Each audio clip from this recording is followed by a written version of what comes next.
So I'm out here and over here around the corner from my house. Me and a coworker tried it out, and honestly, I caught 5 fish. He caught one. Well, I guess you can call it one. But I'm gonna be aiming for more of that island over there. Sorry, I'm trying to clean the lens here. But I'm gonna be aiming for that island right there. It kind of catacombs out and makes an oxbow as I trip over a root. I'm on my other key ingredients is I'm going under these bridges, trying to pull something out. I only brought my Shakespeare and my new pole. It's a 13. That's what it's called, or 1-3 or whatever they call it. It's an Origin. It's 7 ball bearings, and this right here is 6. Either way, I can't wait to try it out. That's why I'm making this in such short, short notice. Let's see. Let's look at that picture. Man, I wish I could set my phone up better. There it is.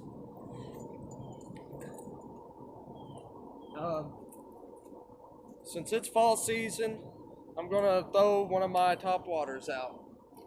And with me not having a spin reel, it really limits me down to what I can really achieve finesse wise. So I'm just gonna go with the little frog. If the frog don't work, I'm not gonna cry about it. I hate top waters. Anyone that ever fishes with me.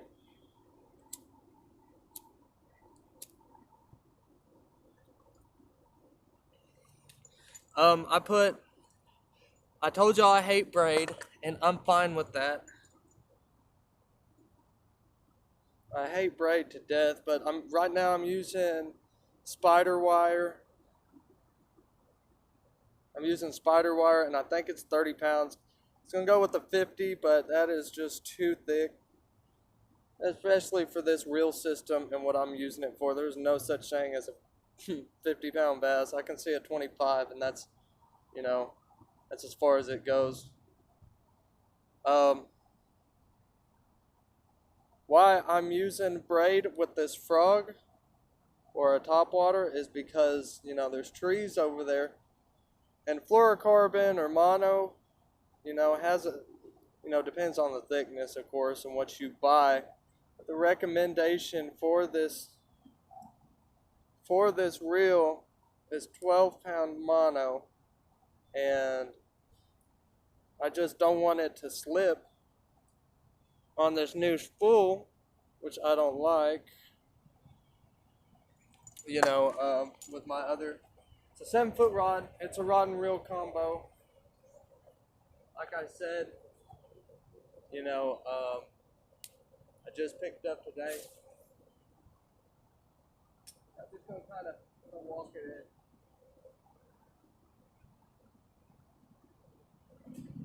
I'm gonna kind of get it out here. 7-foot rod. This is more of a punching rod for jigs to me.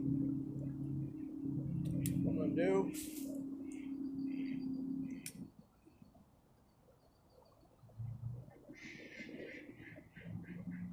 I'm just gonna kind of flick it, reel, flick, reel, flick, reel.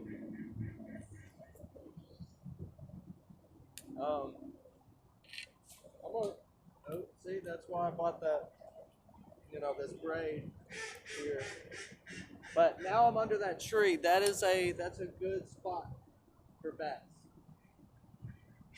Now I'm still under it. Bass love movement. They like vibrations in the water. It's fall time. They're hungry. They need something. I like the control with this 7-foot rod, but at the same time, if you're fishing a lot of cover, you're fishing a lot of trees. Look at that. I put it right under there too.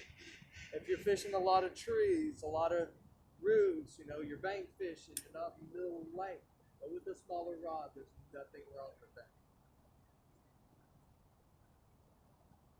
Float there. Like I said, it's fall weather.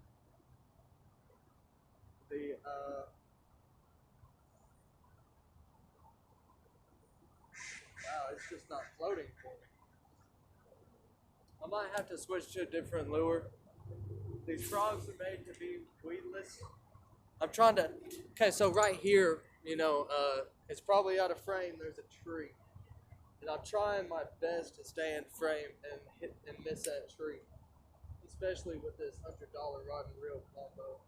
I got it on sale. Just for the reel itself is literally $100. There's little pops here and there.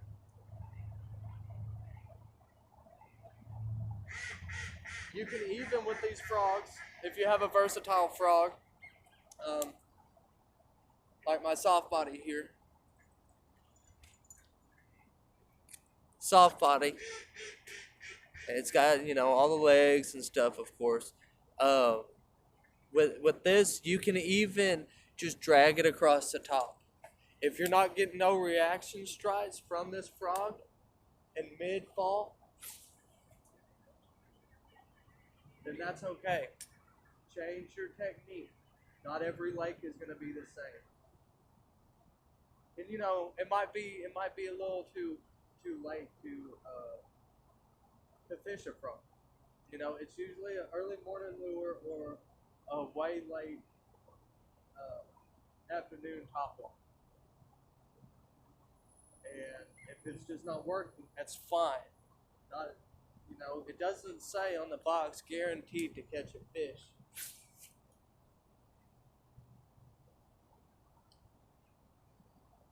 But so far, with me skipping it under that tree, this has 7 ball bearings.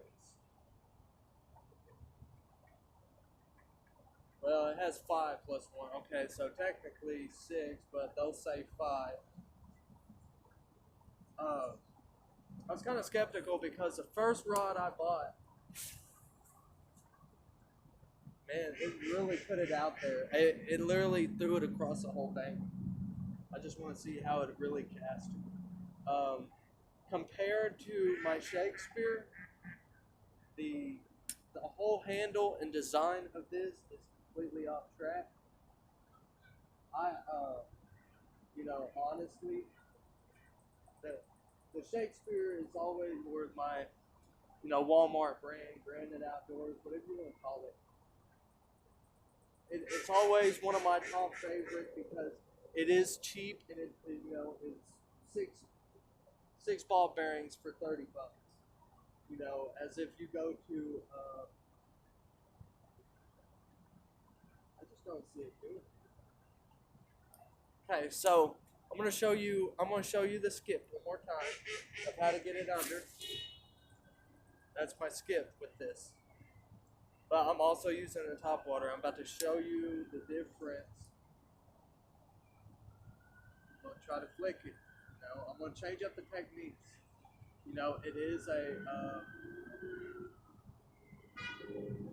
It is what the fish are used to. If they're used to seeing top waters every day, then of course they're not gonna bite it.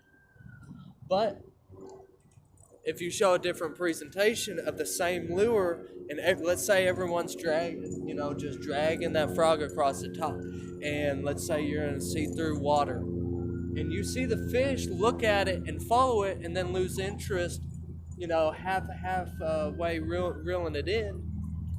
That's fine, that now to change your technique. You see a fish go for it, and at the last second they give up on it. It's not your fault. It's not the bait's fault. It's not the rod's fault. And it's not your fault, most definitely. But change your technique. And I do not condone the smoking, but it's been a long day and I don't feel like putting a dip in. So right now, I'm gonna pick up a rattle trap. A rattle trap will actually skip. Right now, this rod's a whole lot bulkier, but a whole lot smaller. So, that's me trying to skip it. But it doesn't help someone mess with my rod last time we went fishing in Backlash. It's got a loop in it. That other rod and reel combo, the Origin, it's smooth. Like you can most definitely tell the difference. Okay, let's just hope.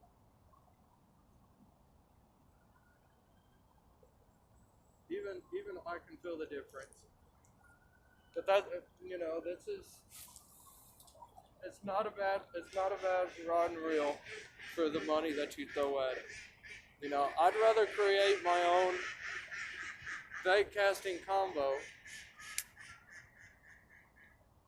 due to the fact is, you know, there's certain rods I won't pick up. I don't like Berkeley and I don't like Akuma. Let me try to get it under that tree. I can't even get it under the tree.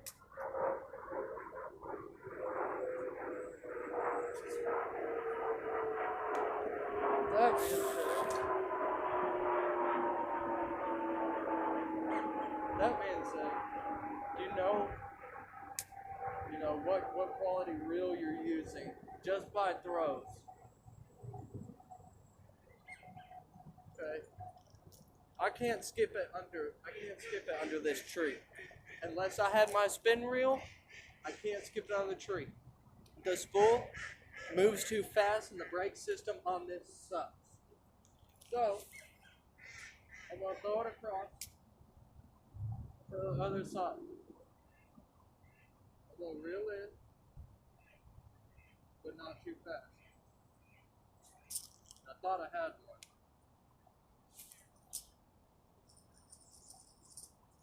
There we go. I got it close enough to the tree.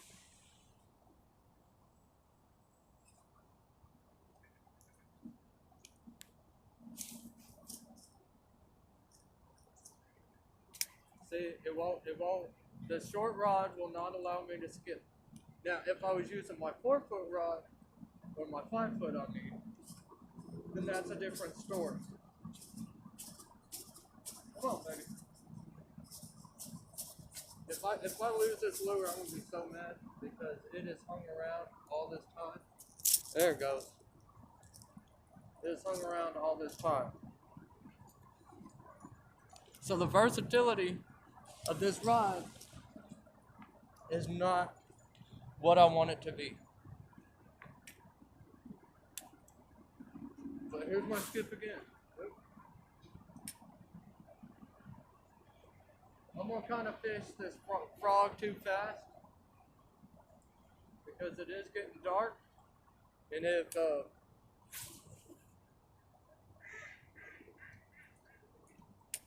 I'm gonna fish it fast because it's getting dark, and if you're fishing a tournament, then every cast counts.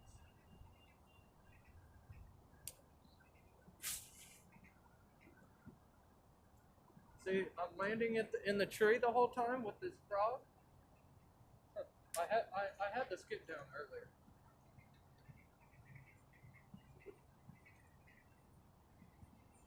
But I'm hitting this tree with the frog and the hook's not setting because of the weedless. There's my skip. I'm not used to this braid line. I hate braided line.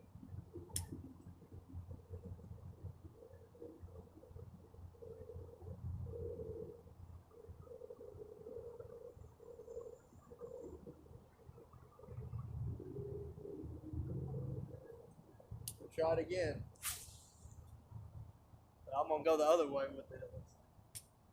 A lot of good control.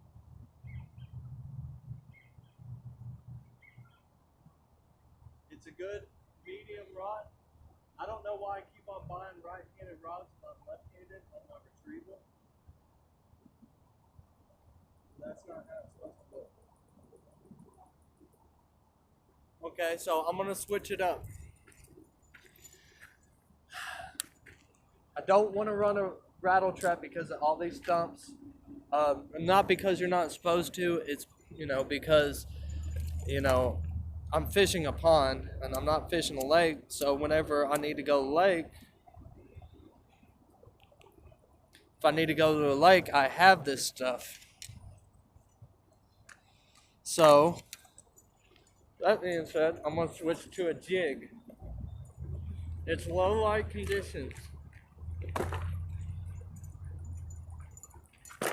It's low light conditions.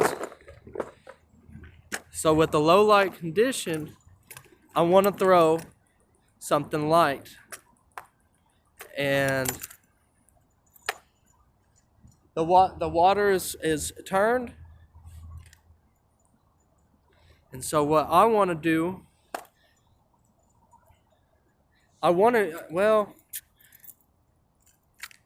it's low light conditions, so that means I got to use a darker lure instead of white.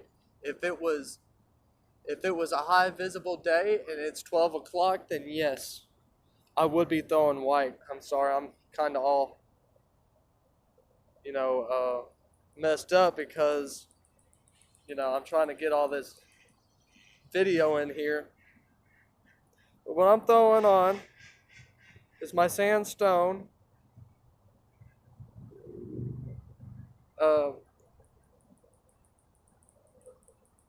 football head jig,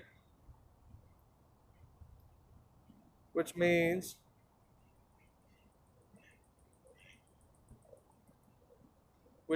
I'm weedless.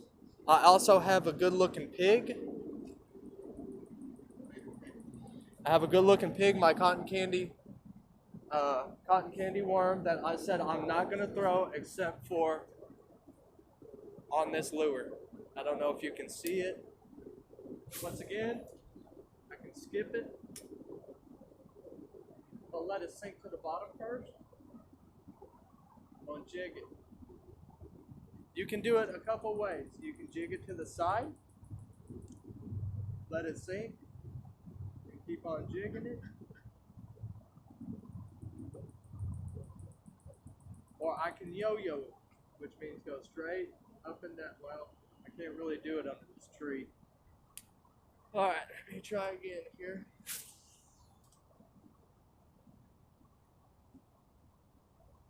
So I'm going to be under this tree. It sank to the bottom. Looked like something got it. Nope. Usually, sometimes the fish like to hit it on the bottom. Alright, here's my yo-yo method. Reel up the slack, pick it up, set it down. After you set it down, have the reel spin, same thing, and repeat. And it'll present the same as if you're doing it to the side flicking. But I don't like throwing jigs in open water. Mostly you're supposed to throw them off of rocks. See that tree right here in the water? That's a good spot to fish. That's a good bass holder. I'm gonna try to set y'all up on this tree here. Let me get my backpack.